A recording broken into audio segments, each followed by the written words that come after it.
Guys, we've got a 1999 KX250 spread all over this driveway. That's right, guys, we completely tore down, refinished, put new bearings in, rebuilt the engine and everything with this 1999 Kawasaki KX250. This thing was an absolute wreck when we got it. It looked okay when we first had it in the garage, but man, this thing needed it needed some love. And we sure did give it some love. If you take a look at these parts, you can see everything looks brand spanking new. I've got just about everything laid out here with the exception of a few small pieces, but for the most part, it's entirely here on the driveway. Now, this is an extra special one because this is one of my dream bikes as a kid. So without further ado, come on, let's have a closer look. If you grew up in the 90s and had an absolute obsession with motocross and two-stroke bikes, boy, do I have a treat for you. Just have a look at this thing. Look at that engine. This thing is beautiful. It's D-Day, baby. It's time to put this thing together. We're just gonna go down the line here and check this stuff out. For the guys that didn't follow the series, this is the original engine. This thing was a headache, man. Had a lot of problems with it. If you wanna see details, definitely go back and check out the series, but it looks factory now, man. Down to the factory Boyson cover. I wanted it to mostly look stock, which I think it does. We've got the FMF gnarly pipe. This is a down low torque pipe. We are doing a build that's gonna be more for woods riding, and I had it Cerakoted by Bonehead Performance in this charcoal gray color. It's supposed to mimic the factory pipe. And we've got the original carb, put some colored lines on there, just a little bit of, a little bit of flair on there. We've got our original radiators, refurbished by ICW. They straightened them out, put these cross braces on. We've got some brand new radiator guards right here. We've even got our electrical stuff laying out.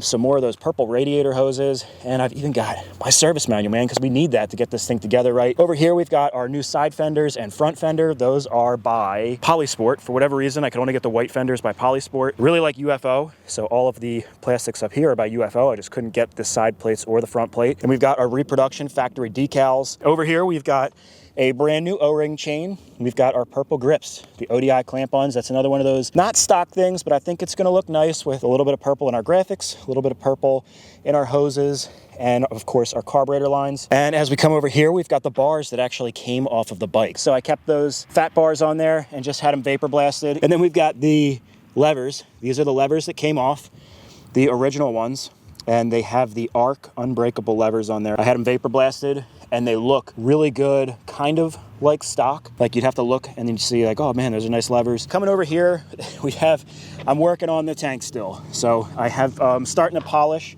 the sides and up in the front here, all of the exposed parts. I want them to look really nice. It's coming up, but I have a little bit of work to do. And the reason I didn't wait is because this weather, as you can see, if you're in the Philadelphia area, we have had nothing but snow here. There's actually still a little bit of snow that's left over from the storm. You can see a little bit right there. We just got crazy snowstorms this winter, and literally for like over a month we had snow on the ground, and I've been waiting for a decent day to take these shots. So I was like, screw it, man. I'm not gonna do the tank and then try to do this tomorrow. Let's get it done when we got the weather. And then to go along with the tank, we have the airbox, and this needs some reconditioning on the sides. We want that all to look nice and good. You can see there's some friction marks on the back here. I got to clean all that up and polish it because we can't have all these brand spanking new looking parts and then a messed up airbox. That just wouldn't be right. Then coming over here, we've got our suspension. I rebuilt the suspension myself this time. The spring I sent out to have powder coated in the OEM color, and then I also had the shock body vapor blasted. All of the little components that are steel, I had them zinc coated in silver, just like the factory stuff. And then up top, I've got a brand new bearing, and there's that warning decal on there that I had, I made a reproduction, made it look just like the original. And yes, there is a misspelling on it. I saw you guys pointing that out, thanks. Anyways, we've got the linkage here, all rebuilt. Everything has brand new bearings and stuff. And coming over here, we've got the rear brake. I got a brand new little brake guard on there. Here is the brake pedal, the front brake. This is all the original stuff that came with the machine. Here's the rear master cylinder, all rebuilt, ready to rock and roll. Our steering stem, I've got a brand new bearing pressed on there. And I've even got stainless steel braided brake lines in green, which another small differentiation from OEM, but I think it's gonna be tasteful. And then if we come back here, we've got our rims. So I wanted these to look like factory. So I went with some Tusk Impacts, but I got silver. I know a lot of people would say, oh my gosh, you're doing rims and you got silver? Yeah, man, I thought about getting black, but I feel like everybody does black rims. Gold would have looked cool, and I even considered purple. But again, this is a bike that I wanted so bad as a kid, and I used to go to the dealership and look at these things, man, and just dream. And when they were on the dealership floor, they had the silver rims, man. I want this to look like the OG, man. And then up here, we've got our subframe, we've got our swing arm. I already went ahead and put the Swingarm decals on there. Those are factory reproductions. Seat, I recovered it with the original cover, discovered that's a discontinued part, and I couldn't even find a reproduction that looked really nice. So when I went to take that apart, people were actually asking to buy that seat cover, and I was like, wait a second, let's put the brakes on. Maybe I should save this. And of course, we got our kickstand, as we were doing the kickstand mod on here. And we've got our beautiful frame with that Kawasaki lime green. That's a color offered by Bonehead Performance. It's literally called Kawasaki green. I just hope it comes up in the video as good as it does in person. Well, guys, you know how it is. Got to bring all this stuff back inside. So if you want to give a hand, you know, by all means. So plenty of parts here to carry, you know, if you want. And if you guys noticed, I didn't have my moto gear on for the drone shots. That's because I already brought that stuff to my new house. So I figured I would just go with the old jeans. And that means this will be the last build in the OG garage. That's right, guys. But I am super excited for the new garage, and I can't wait to show you guys. I guess I better get the rest of these parts in this garage.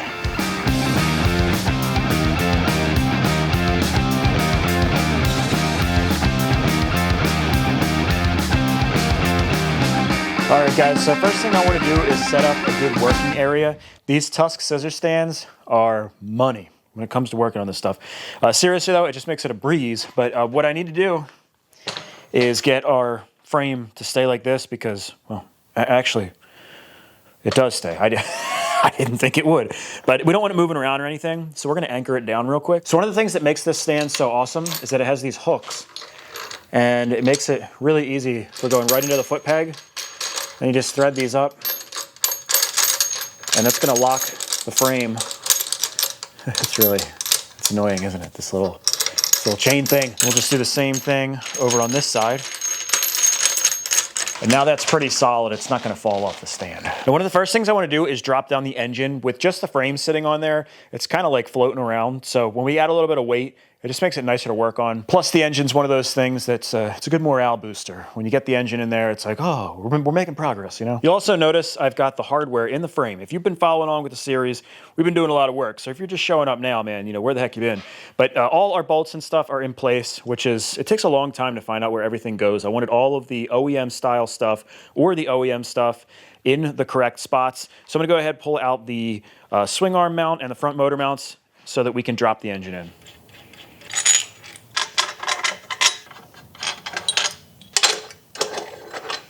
Now I'm going to drop a towel in here in case I do a total botch job. I don't want to nick up the powder coat and stuff. This is kind of like a little protective barrier, and then we yank it out of there before we put the bolts in. I'm going to take the spark plug out of here because it's just an unnecessary piece.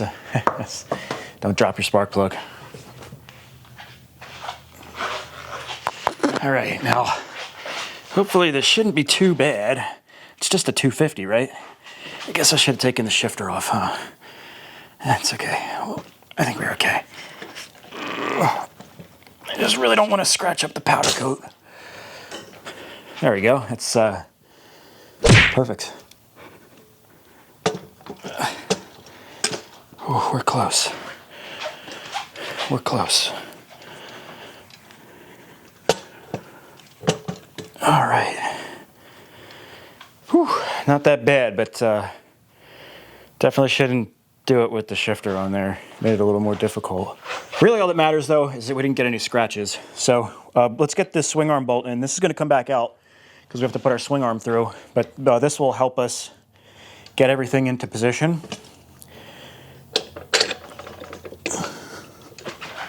Just kind of line this up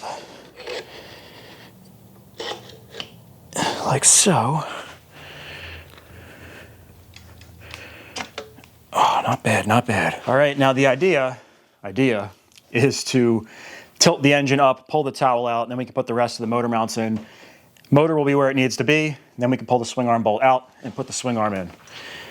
Sometimes this doesn't work though, but I think this one will be okay. I think it's jammed in there with the towel.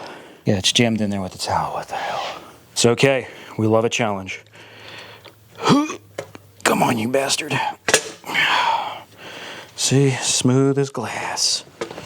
There we go. And then we'll just let this go back into place. Now I'll put the other motor mount bolts in. I'm putting a little bit of anti-seize on all these. And I even looked in the service. Come on, bitch. And I even looked in the service manual to see which way these bolts go. Coming in from the left is the way they were from the factory. I've got a touch of the TISM, as one might say. These do have lock nuts, but because two-stroke, I'm just gonna put a little bit of medium strength thread locker on them. These bolts were actually missing when I took this bike apart, and it kind of makes me think that maybe they vibrated loose at some point in time. I'm not gonna tighten anything until we have everything in place. Now we can take the swing arm bolt back out. And I'm also gonna take this linkage bolt out. We'll put the linkage in because it's a pain in the ass to get it on after the fact. This is that bolt that was an absolute nightmare to get out. If you guys remember that. Same bolt, dude. Re-ZINC coated by Motoblast. Put our fresh linkage in place. We've already got new bearings in here, all greased up. Oh, damn it, that was the wrong one. It's okay. And hopefully this fits in place. Sometimes with the powder coat, it doesn't want to fit in there. And that looks like that might be the case. No problem, we'll just have to come in here and painstakingly sand away the powder coat. Well, a little bit of it, not all of it.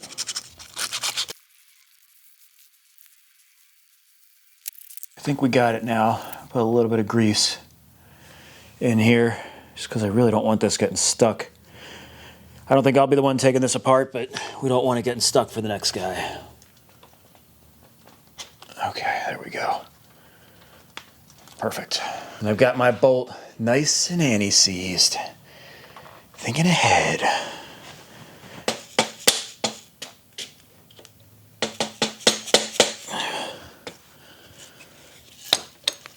Oh my gosh. Thread lock, you know it. I usually don't tighten suspension components until the bike is on the ground and everything's settled. But this one is such a pain in the ass to get to. So I'm going to tighten it down now to 61 foot-pounds. All right. And now, for the moment that you've all been waiting for, the swing arm. I'm going to anti-seize up our swing arm bolt beforehand. Another item that we don't want getting seized. Plenty of that shit on there. All right, I just have a feeling but this is gonna go in nice and easy because when I took this apart, I'm pretty sure the frame had some flex in it. Oh, yes. Oh, dude, this is awesome. Oh, man, it's over now. Oh, yes. The project's basically over now. I'm gonna put a little bit of thread locker on this, even though it is a locking nut, and I will not tighten this one down till this is on the ground either. All right, now we can put our brand new pre-owned shock in place. Oh, shit. Looks like we're gonna have to move the bike back just a little bit on the stand so that we can get the swing arm to drop. It's bumping into the stand.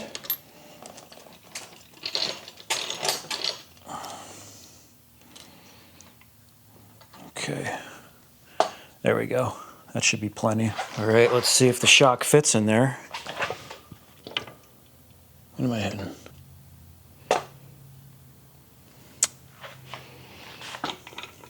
Damn it. Not a problem. Just bring my assistant in here to hold the swing arm up. Thanks, buddy. That guy's getting a raise. We're all getting replaced by AI anyways. Why not get replaced by a table? Nice. And then we'll do our lower linkage. This lower shock bolt comes in from the opposite side. This is another one of those ones that's really difficult to get to once the linkage is on there, so I'm gonna tighten it down now. And I'll come in here and finish off our linkage. We can relieve our buddy of duty here. All right, let's come around to the front and hang the forks on here. Before we do that, I want to put our warning labels on. All right, let's make sure this is good and clean.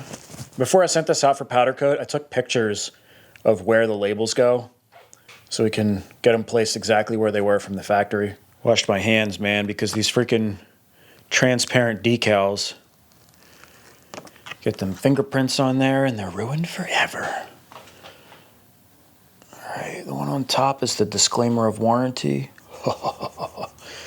Dude, that is awesome. And then under that is our warning label.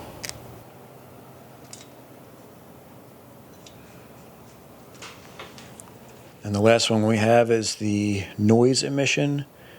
Goes about right here.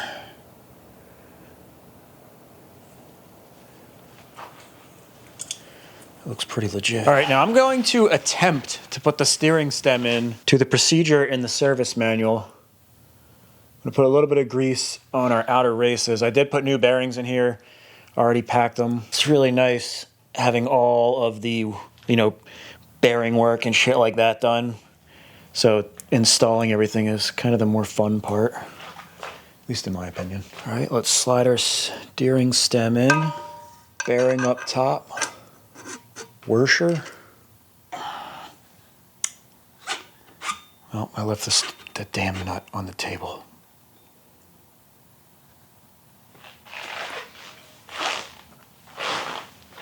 All right, we'll spin this down. I'm gonna use the Motion Pro tool to put a spanner wrench on here. And the service manual says to tighten this lock nut to 29 foot-pounds. This is just the first step.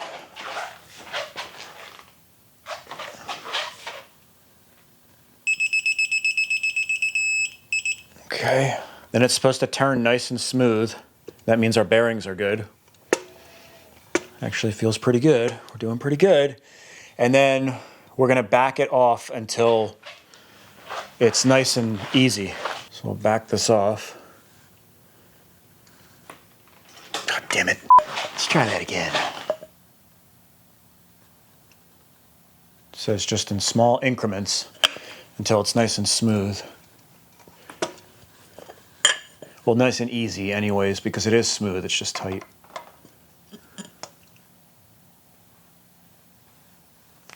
That feels pretty good. I don't want it to be like flopping around. That feels good. And then it says to tighten it to 43 inch-pounds, I think, which is like not even 4 foot-pounds. So I'm just gonna snug it by hand. I think that's good. Then we'll put the top clamp in place, a washer, and our main nut. And this goes to 58 foot-pounds, but I'm gonna wait until the forks are in there. These forks were actually not that bad to build. They came out really, really nice. One thing I did notice though, you know, I didn't get to ride this bike when I bought it because it was completely shot. So I didn't really know if the suspension was shot or not. There was, between both forks and the rear shock, there was literally about a half a quart of oil. So it was really low. There was like no oil in the shocks. So it was definitely time for a rebuild. And I'm setting the height of these right where the manual says. It's supposed to be 5 millimeters from the top of the fork, which is just under the cap, to the fork clamp. Right there looks perfect. I'll throw these bolts in so it doesn't move on us. And these bolts don't call for thread lock in the manual, but again, 2-stroke, and I don't want my steering falling apart, so let's put a little bit of medium strength on there.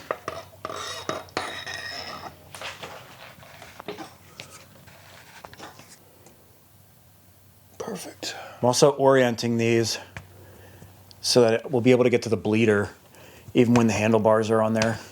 And then for this lower clamp, there's a little guide for our brake line. Got a brand new one from Partzilla. This will go right like that. Gotta love OEM stuff. All right, now I can tighten these bastards down. All right, guys, let's get some wheelage on here. We're gonna use the stand to our advantage. We'll just drop it down. I've got the safety pin over here. There's a little foot thing here. It makes it really easy. Oh my God. I don't think it's supposed to do that, but we'll worry about that another time. Let's pump it up a little bit more to about the axle height. Maybe like that, and a little bit more. All right, Now I'm going to bring my wheel in here, and instead of fighting with picking it up and fitting the axle in, we'll get it just like so, and then I'm going to pump this up until it's perfect. Right about there, looks good. And I've got a question for you guys. I put anti-seize on my axle. I've done grease as well. I looked on online forums. The service manual doesn't tell you whether to use anti-seize or grease. I'm just curious what you guys use for the dirt bike axles. I think we'll be okay for anti-seize because the inner bushing doesn't spin, the bearings do. So just curious what you guys think on that. I've seen both as right, and I've also seen both as wrong.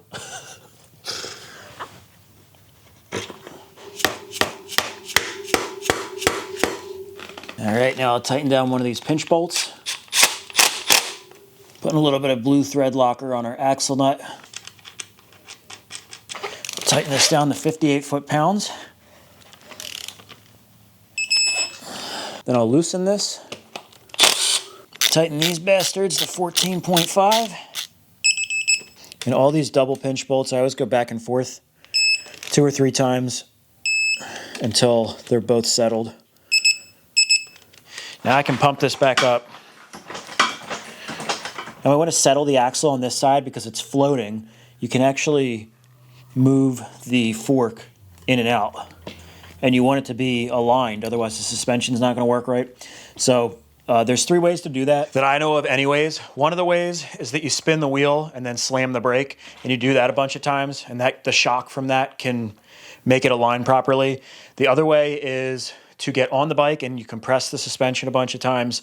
We don't have handlebars, we don't have brakes, so we can't do that. The third way is to take the suspension and just knock it back and forth 4 or 5 times. And that's actually what it says to do in the service manual. And that kind of gets everything with the impact to settle nicely. And now we should be able to tighten that up and it should be nice and straight. I hope so. All right, and I might float that again once we get the brakes on there, just to make sure that we're good and aligned, but man, sure looks good. And while we're working in the front here, let's put our brand new fork guards in place. I went with the OEM crappy translucent white, because we want it to look factory. Factory, as some would say. And you know damn well that I'm even torquing these bastards.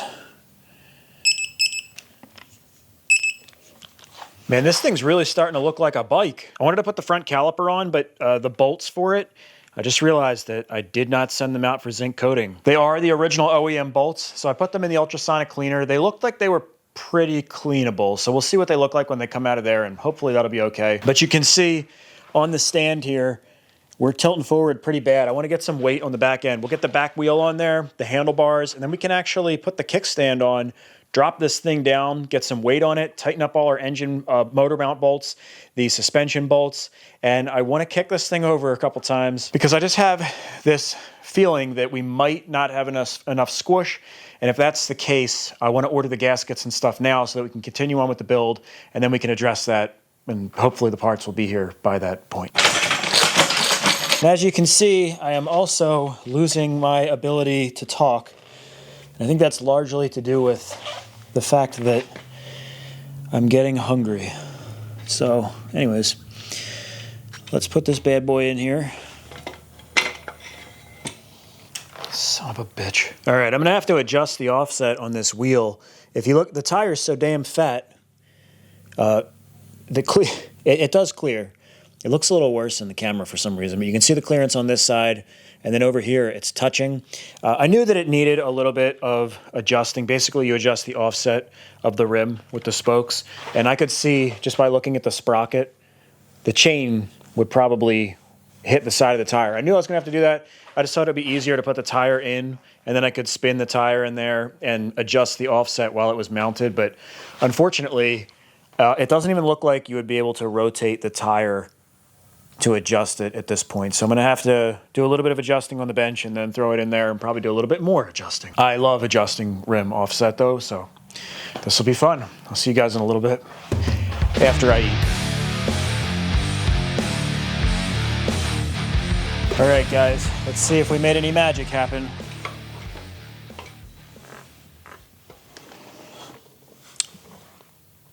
It's pretty close. I think it'll spin now. God damn, dude, this tire is just so fat. We definitely made it better, but... Oh. All right, I at least have it so that it rolls freely. I just have to put the tire, it's like slightly crooked, actually this way, to make clearance. If you straighten this up, it'll rub over here. But now at least I can adjust it while it's on the bike, which makes it a lot easier because you can actually watch the gap as it goes back and forth. I don't have to keep taking it on and off. So I'll fine tune that later, but I want to get the handlebars on and the kickstand so that we can get the bike off of the stand and check our squish. I also just realized we never tightened up our main steering nut. This goes to 58 foot-pounds. I just didn't want to do it until all the forks and everything were in there. Okay, easy. Can get our clamps on here. These are upgrades from what the KX came with. I kind of wanted to go with the OEM 7/8 inch bars, or at least just a 7/8 inch bar. It doesn't necessarily have to be OEM. But the OEM setup was like really expensive. So these are a nice upgrade anyways, and they still look really nice. I'm gonna lay my bars across here and just snug them down so that we can tighten up these clamps.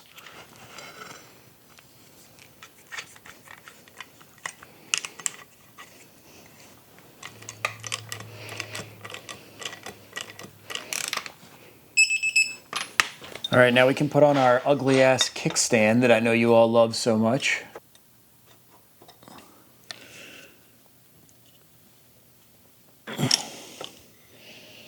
See if our spring decompression method still works for getting this spring on.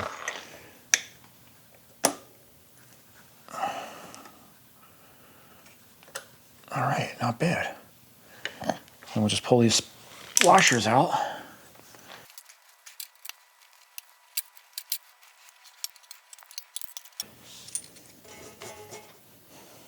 Nice. Oh man, this is gonna be cool. Let's see if this thing has a seizure going down. Yeah, I don't know. Maybe this has to be greased or something. It's kind of scary. Oh man. Oh, I forgot the hooks are in this. Jeez. There we go. Let's see if it works. It's pretty dope, not gonna lie. I like it. I gotta say, I'm really happy with the way this turned out.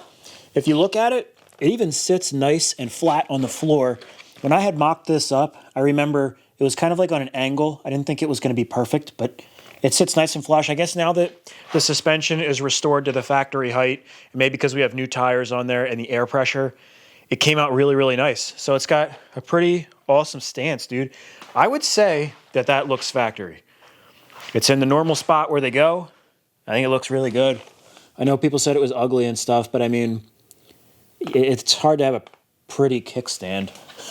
Now before I check the squish, I want to tighten down the engine bolts because the engine will be moving around and stuff while we kick it over. And I'm also going to go ahead and tighten up the linkage bolts while we have some weight on the machine.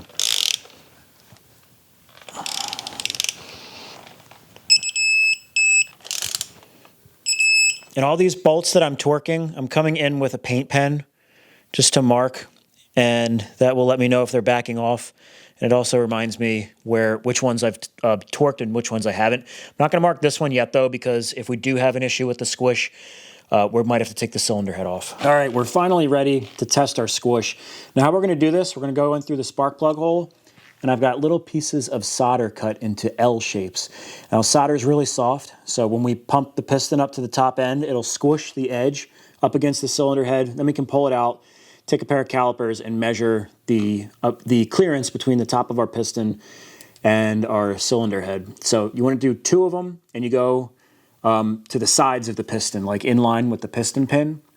And you go both sides at once. We'll go in like that and just hold them in place, and then I got to kick it over. Now you can see why I wanted to do this with the engine in the frame, because kicking over the engine on the bench sometimes it takes a little bit of force to squish the solder, so it can just be a hassle. Come on, you bastard. Probably be a little easier if I do this. Oh, Jesus. All right, we got it. Okay, so here's the end of our solder. You can see it flattened it out. So we're going to go ahead and measure the thickness. That is our squish band. Okay. We've got 0.065, so that is more than enough. I probably didn't even have to use that extra thick head gasket. Now, if you guys watched the last episode with the engine build, I had anticipated that our squish clearance might actually be a little too tight. So in preparation for that, Kawasaki makes a thicker head gasket. This is actually the thinner one, but I put the thicker one in there, you know, preparing for that.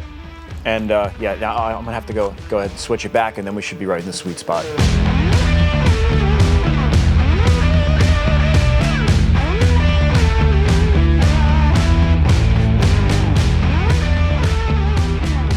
All right, let's give our squish measurement another shot here. Okay.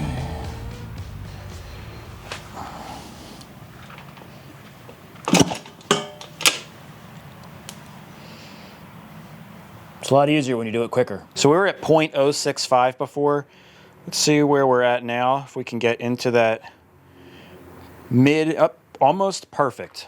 We're pretty close. 0.45 to, or 0.045 to 0.055 is, we're pretty much in the money. I'm happy with that. Squish band is done. Let's get our controls set up, get this bike looking a little bit more official. Got a brand new kill switch.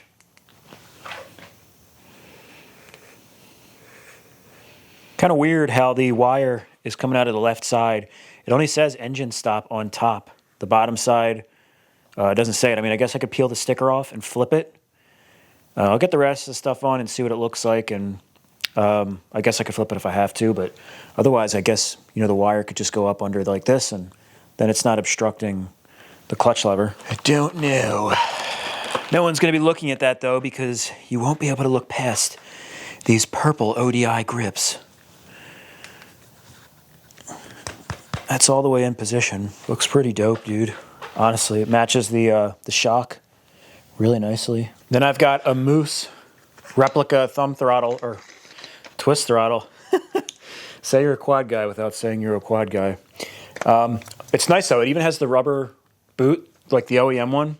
I'm going to put that on after we run our cable and stuff in there, but pretty nice replica and a lot cheaper than buying an OEM one. I'm going to drop my carburetor in so that we can run the throttle cable. I'll put the clutch cable and run the brake line and stuff like that too.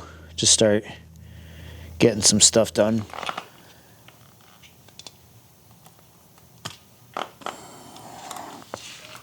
And for routing the cables, the Kawasaki service manual has all of the cable routing, so we should be able to get all that stuff right where it was when it left the factory.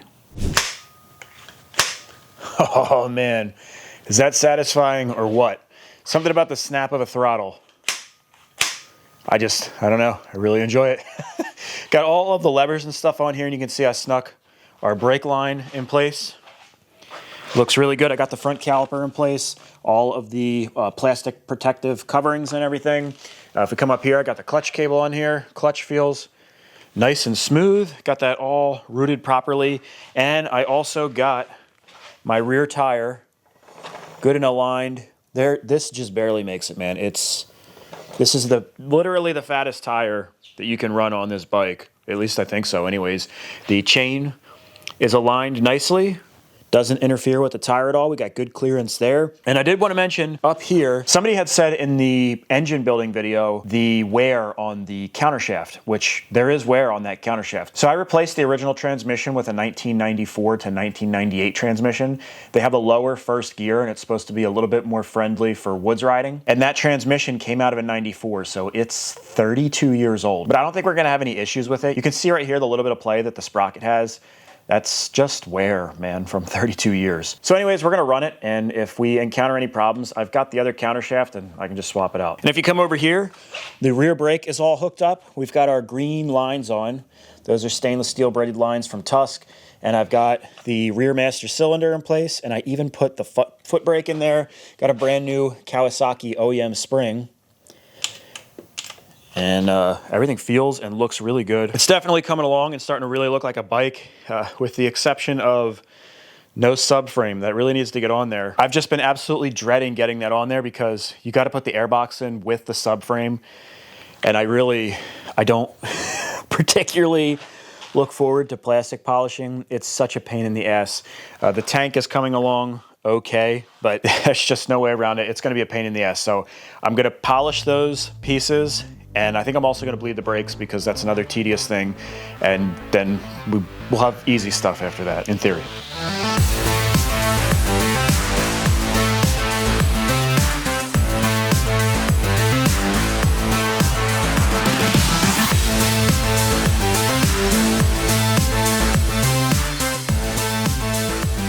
Well, if you've ever wondered what 4 hours of plastic polishing on a 1999 KX250 would be like, this would be it. It actually looks pretty good, legitimately 4 hours. And what's wild is I only did like the exposed portions. If you were to polish the whole freaking thing, it would take forever. It's not perfect. If you come in really close, like you can see imperfections and stuff. But when you step back, you're really barely gonna see it. And this is one of those items. You know, I spent 4 hours. I polished up here too. And then on the first ride, the knee rub is probably gonna ruin this. So like, it's not gonna be a show machine. So it's like, how much time do you really wanna dedicate? The underside cleaned up really nicely. It looks really, really good. And then I rebuilt the original fuel petcock right in here. Had that vapor blasted and zinc coated, and then I put a new filter on it. I actually bought an aftermarket one, and then I took the filter off of the aftermarket one and put it in the OEM one. I like doing OEM stuff, but the tank I do think looks really good. And then the gas cap is a UFO. It had this like billet one on there that was faded and shit, and to keep the OEM look, I wanted the plastic one. Whew, man, and I'm actually like pretty exhausted. I don't know if it's just from doing the polishing or what, but I'm pretty tired. Here is the airbox. Same results. This was just complex because there's so many angles and corners and everything. So on the inside here, this was all like chafed up and stuff, probably from rocks and stuff hitting it. And I don't know if the tire rubbed on there or what, but it was really bad. You can still see like these peppered marks up here. I didn't want to go too much on the sanding because this is really thin plastic. So I actually went down pretty far to get out most of the imperfections and stuff. And you can see the shine came back really nice. It just has those little peppered marks, but you know what? Those can just be reminders of what was once. I really, sleep has been limited these days. The sides came out really nice though. These, you know, they looked like crap, man. They were scratched up. There used to be stickers and shit all over them. I had to get the sticker glue and stuff off. And then the boot cleaned up pretty nice. I couldn't get this green rub mark out. I think the frame rests there, so it's gonna be blocked. But the boot actually cleaned up pretty nice. The only thing was this plastic rubber piece. You can still see like a little tint of yellow, but that cleaned up pretty nicely too. That's riveted in place. I don't know that you could buy a replacement of that, but for the most part, I think this looks really good. And when we put it into the subframe, I think it'll look even better because the parts that aren't quite as nice are gonna be covered up. So huge shout out to Cameron Niemola for hooking up the prime pads. Guy is restoring bikes even from beyond the grave. But all seriousness, man, RIP, miss you, buddy. So let's see if we can get this in here. I'm pretty sure we put the box in, and then I'm freaking Butterfingers, man. I'm feeling it today. It's kind of been the theme of life lately. Oh, there we go. It's pretty easy. Putting some low strength thread lock on these bolts. Then if you can believe it, I wasted $40 on this OEM white mud flap. That's how much I wanted to give it the OEM look. I couldn't find an aftermarket one that wasn't black. That was the only color they had. So had to go with the OEM one. It's gonna look sweet though. That's $40 well spent right there. This is probably one of the most important bolts on the bike to torque. Now these subframe bolts, I'm putting a little bit of red Loctite on them, but this is the Amazon brand. I don't think they offer this anymore, unfortunately, but it's a really nice in-between. It's like not as strong as the name brands, but it's stronger than the medium strength. So it's like medium strong. Perfect for subframes, really. This is actually kind of cool. I was putting this hose clamp on, and I noticed it had this little tang sticking out of the side. It has like a little placeholder so that you orientate that the correct way that it was from the factory. Just little stuff. I gotta say, I like Kawasaki. I think their engineering's really good. All right, let's see if we can fit this damn thing in here. That's what she said. Looks like I might actually have to take this metal hose clamp off because it's got to squeeze in between the shock. It's a bit cumbersome, if I'm being honest. It's okay, we'll get it.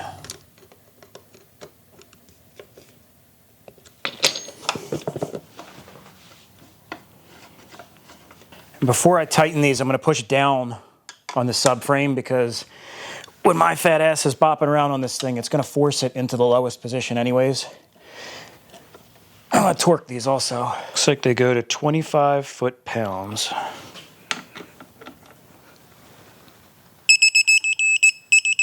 Boys, I think we've got a KX250 on our hands. This thing is looking absolutely legit. I am super stoked, man. With that subframe on there, this thing is coming to life. I'm actually really happy with the way the airbox looks. Now that everything's mounted up, all of the shiny portions look so good. It even looks good inside. Really, really cleaned up. A lot of work went into that. Man, I'm just really happy with the way that came out. The gas tank too. When we get those side shrouds on, it's really gonna be looking good. And I really wanna get this pipe on here. Before I do that though, I think we'll do the wires because the pipe's a little bit bulky and it gets in the way. So I'm gonna pop that gas tank back off, do the wires, then we can get the pipe on there, fill it with oil, a little bit of gas, and I think we can do a first start. That's what I'm talking about.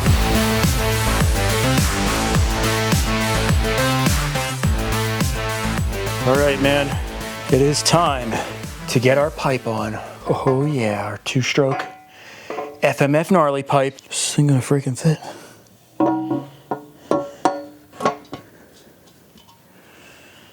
Okay, just required a little finesse.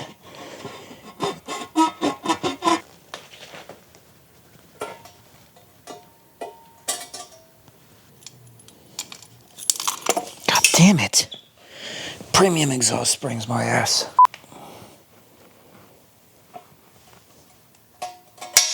And I've even got new exhaust hangers. These are all getting the red Amazon thread locker, the medium hard, medium strong.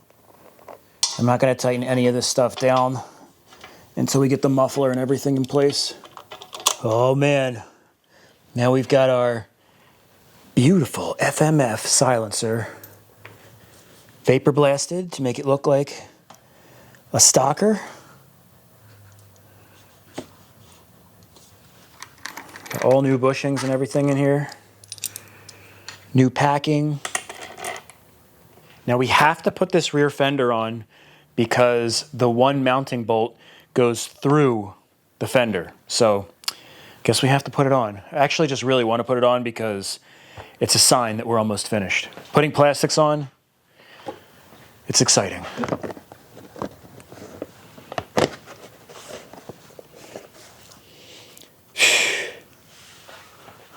Man, all that polishing on the airbox, and it's freaking covered by the rear fender. What the hell? What a waste of time. Dude, what the heck? Well, at least we know it's polished under there. The other thing is that this back fender needs some tweaking. I actually don't think the subframe is bent either because the fender that we took off was straight. So I think I need to elongate these holes here. You can actually see like this one sits down a little bit further and this one sits up. So probably I'll just take those bolts out and see where the fender sits to be straight and just elongate those holes. I'm way too excited to get this thing fired up though. So we'll fix that rear fender later. Let's get some oil in here first.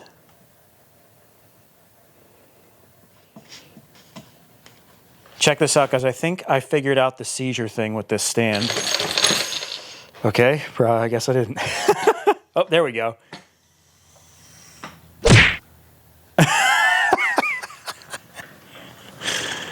Oh man, I do love this stand though. All right, and I'm gonna put my little auxiliary fuel tank on here because we're cool like that. It's like one of those crazy straws. You remember like when you were a kid, when you went to an amusement park or something?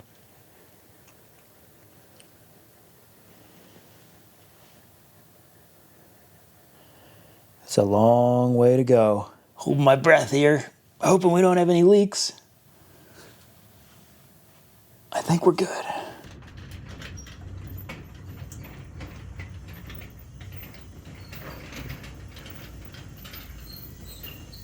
All right, now I put boots on for this because, well, let's just say I've been bitten in the past.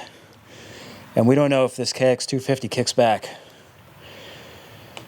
All right, here we go. 1999 KX250, first start try. Fire in the hole. Let's prime it up. I'm gonna give it 5 primes. Somebody in the comments said 2 primes, 2 kicks, and I think it was gonna start. But I like to do a little bit more priming.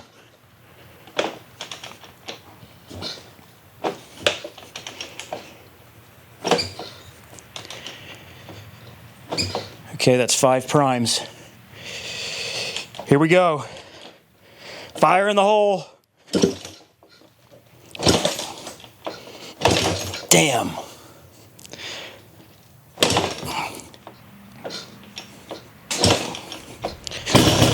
Oh, dude.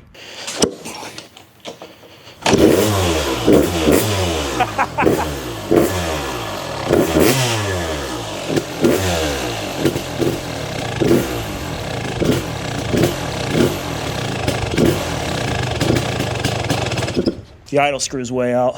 Whew, I was nervous there, man. Sounds good though.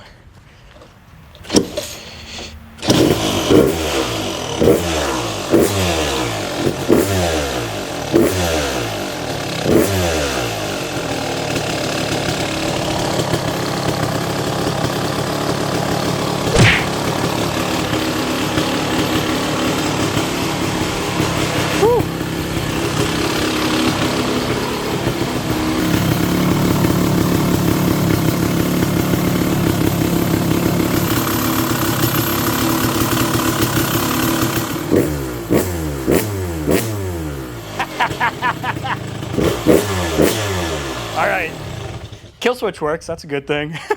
We gotta put the radiator fluid in there though, man. We don't wanna burn this thing up. She runs real good.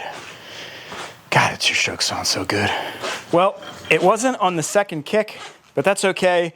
Really what matters right now is getting some Popeyes, because I feel like chicken.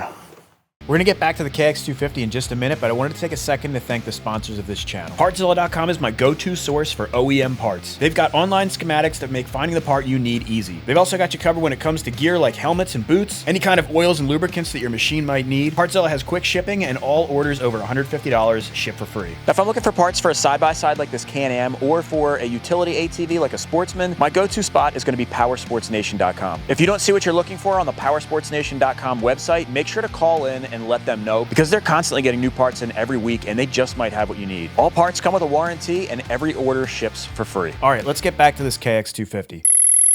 Well, I gotta tell you, the weather really took a turn for the better. Beautiful rainy day today, but that's okay because we're in a trailer. So I think I was lying to myself yesterday because I really just wanted to get this done. And the subframe is tweaked just slightly to the right, a little bit. So anyways, my pop and I came up with this idea. We have this nice leverage bar here for a metal bender. And, oh geez, the forked portion fits over the swing arm perfectly. And then up top, we can put pressure against the subframe, and that should bend it straight.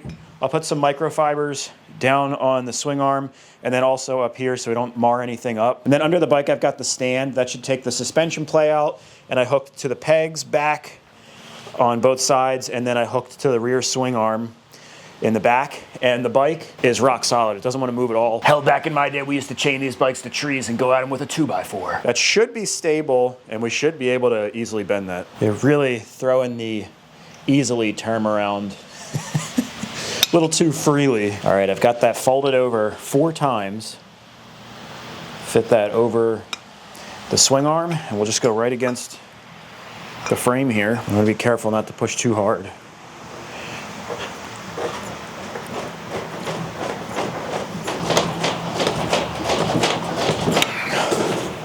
Still bent. All right, no more playing games.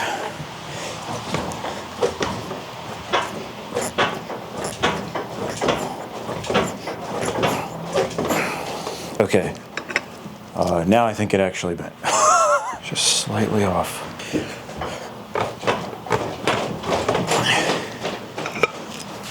Okay, that's enough. And I think this tab is just slightly tweaked as well.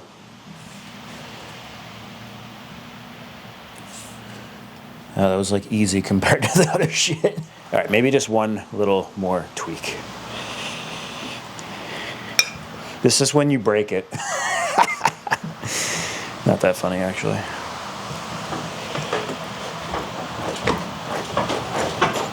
Okay, let's have a test fit, why don't we?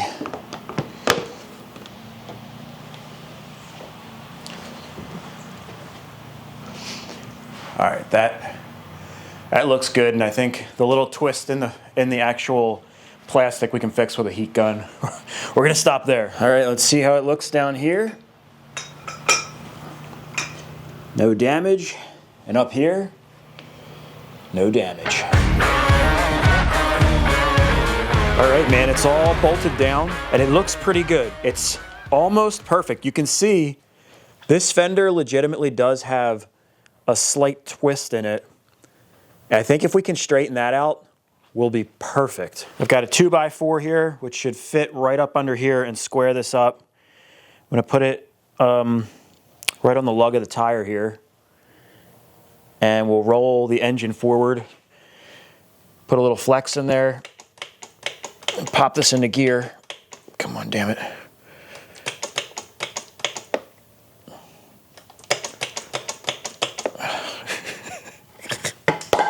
Come on. There we go. Second worked. Okay, now that is really nice and straight. The key is getting it to stay like that. Now, ideally, I would wait for a nice, hot, sunny day and set it up just like this out in the sun and just leave it out there all day long. And then it would usually straighten out the fender. But we don't have that luxury today, so we're just gonna have to use the heat gun and let it sit like this for a little bit. This is really the perfect time to straighten out all of the fins on our radiators. These ones are actually in pretty good shape, but we'll straighten out all those little ones and stuff, and that's kind of time consuming, so it's perfect.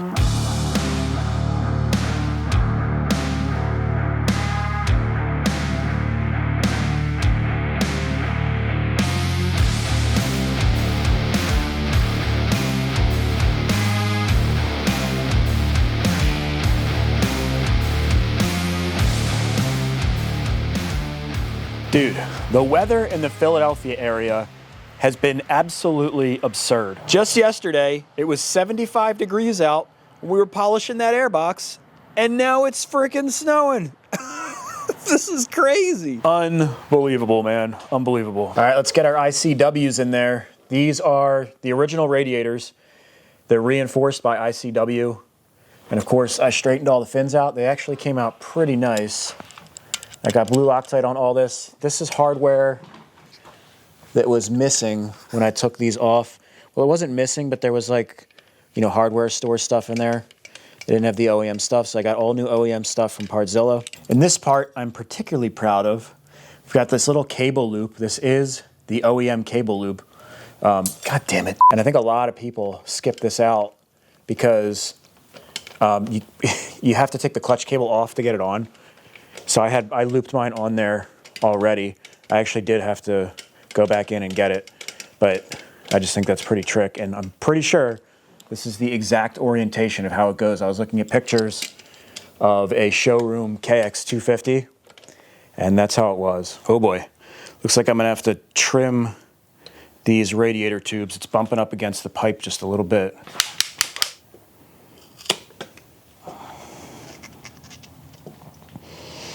Man, Man, that is a tight squeeze. And then these are the original little braces in the back. I just sanded them and painted them.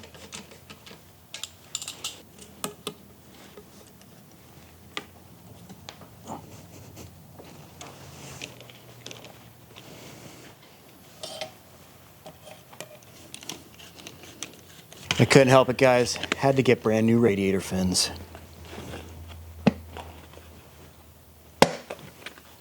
Well, looks like I'm gonna have to trim away where these two welds are on the inside. I'll just put two little cuts.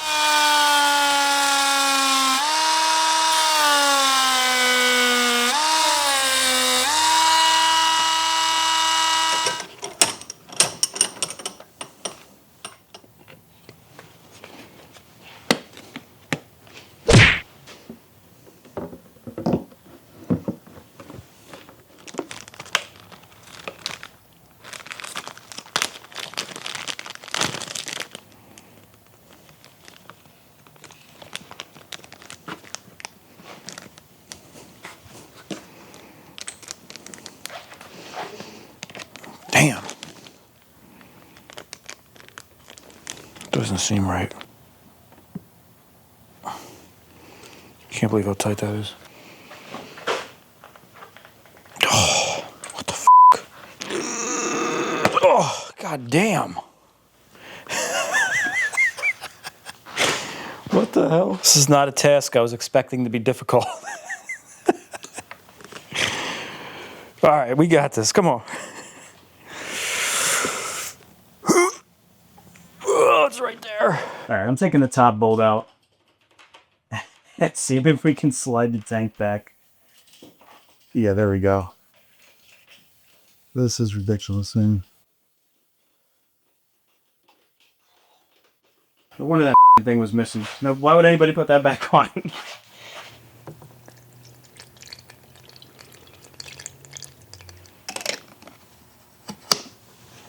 If you can believe it, guys, all that's left to do is the fenders and the graphics.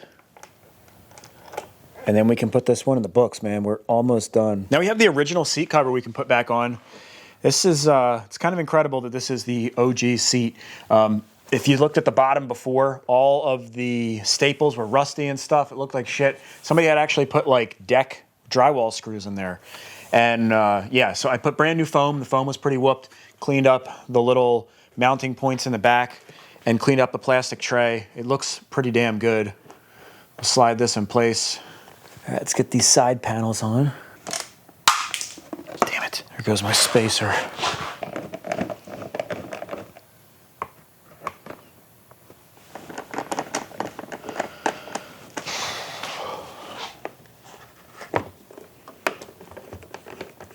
Oh my God. Can't believe everything's lining up. It never happens. Holy shit, man. Almost the last bolt.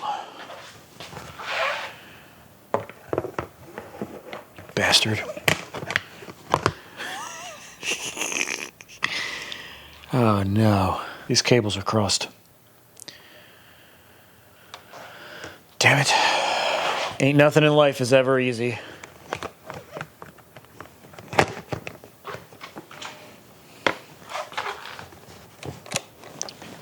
Holy crap. Looks really good though.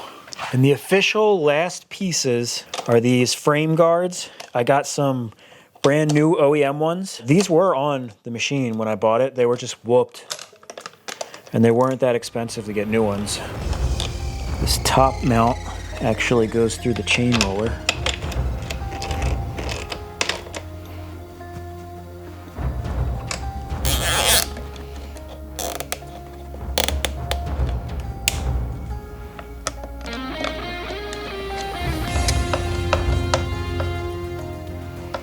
Holy shit, that's the last piece.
I'm gonna kill myself on this thing.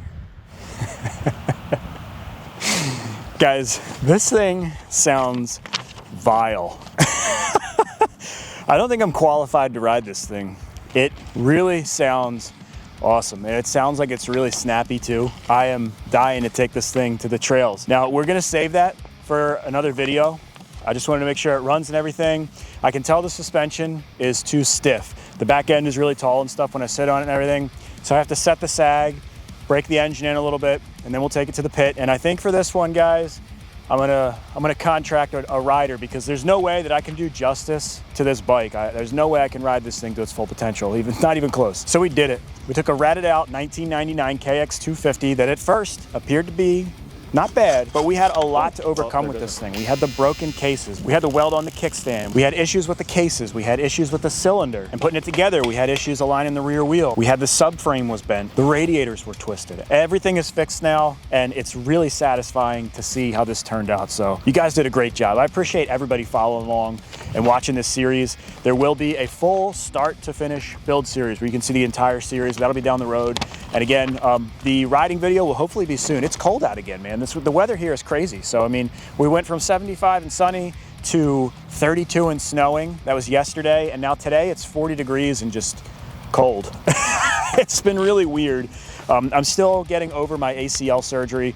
I don't know that I'm ready to hop onto a KX250 for my first ride back after over a year of not riding on a bike. Unfortunately, I don't really have before pictures of this bike. This is a huge regret because the before and afters are so satisfying, but initially this was supposed to be a quick top end job. So I didn't do all my normal pre-taking pictures and doing all the pan shots and stuff before we did any work. I want to thank all of the sponsors for helping out with this build. We had Power Sports Nation. They bored this and put a new sleeve in the cylinder. Partzilla provided all the OEM parts and a number of aftermarket parts. Rocky Mountain provided a number of aftermarket parts as well as the engine stand and other things like that. Brett from ICW helped out with the radiators. Mike from Graphics Producer helped print out the original replica warning labels. James from Motoblast did all of the zinc coating and all of the vapor blasting on the engine. And Chuck from Bonehead Performance did all of the powder coating, which came out amazing. And of course, I couldn't do this without you guys. This is a childhood dream come true. It really is.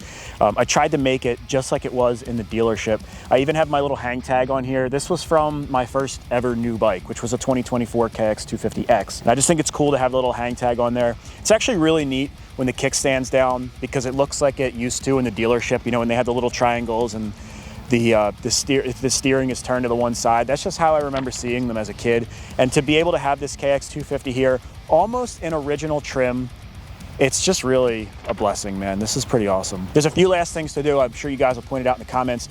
We need to put a bar pad on. I have one, but it has red on it, and there's no red anywhere else on the bike, and I just thought it looked tacky. So I'm gonna order like a green one or something, maybe gray. I have to look into that. I didn't tighten the axle up. I totally forgot to do that. We got to put a cotter pin in that. The brakes are actually not completely bled. I just completely neglected to do that, which is another reason why we're not going to ride it today, because that would ensure my death. And I need to put an hour meter on it, and I'm sure there's a few other things, but after a build, that's the best time to put on the brakes and just go over everything, make sure that nothing's loose, you're not missing anything, especially with a bike like this where a guy like me could easily kill myself. So that's going to wrap it up for this one, guys. I will finish with the budget. If you guys remember, we started out, we wanted to do just a regular top end, and I think the original budget was like 2,500 bucks. And you know me, guys, as you start looking at things, you got to just fix everything. So we created a new budget of $6,500, and I have my spreadsheet right here. I'm going to include this in another video, a breakdown, but I'm going to tell you guys the total. So our goal was 6,500 bucks. That includes the cost of the bike. We paid $1,000 for this. So the total cost, this is with all the powder coating, all the parts, and this is at MSRPs. So this is what you could expect to pay if you were to do a project like this, if the wind would work with me here. The total invested, including the purchase price, is $7,097.65. So basically $7,100. I think we did pretty damn good, dude. $600 over budget. Usually when I make a budget for these things, I go way over. So this is an absolute win, man. I am very, very happy with this. If you guys enjoyed the video in any way, shape, or form, please give it a thumbs up. That helps me out tremendously. Also consider subscribing for more content, and please leave a comment in the comment section below of what you think of this build, and tell me about your build or if you have a dream build. So I'll see you guys in the next video. I'm about to put this brand spanking new bike right in the living room of my new home because I can do that now. Peace out, guys. I love you.